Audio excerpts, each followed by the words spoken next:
আছো তোমরা? চলে এসেছি আমার সোনার সংসার রান্নাঘরে।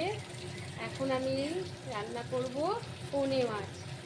এই পোনা মাছটি ভালো করে আঁশ ছাড়িয়ে সুন্দর করে কেটে ধুয়ে হলুদ লবণ মেখে এই দেখো লাল লাল করে ফ্রাই। তারপর এটা আমি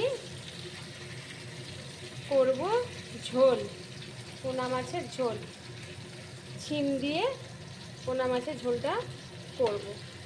সাথে ওপর থেকে দেব ধনে পাতা। দেখেছো পোনা মাছটি খেতে কিন্তু খুবই ভালো।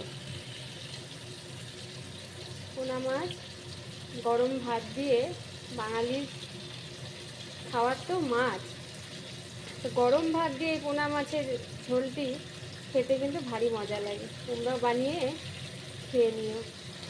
আর রান্নাটাও খুব সহজ এবং তাড়াতাড়ি হয়ে যায়, ইজি। এই দেখো পোনা মাছগুলি কি সুন্দর আর লাল লাল করে ভেজে নিয়েছি।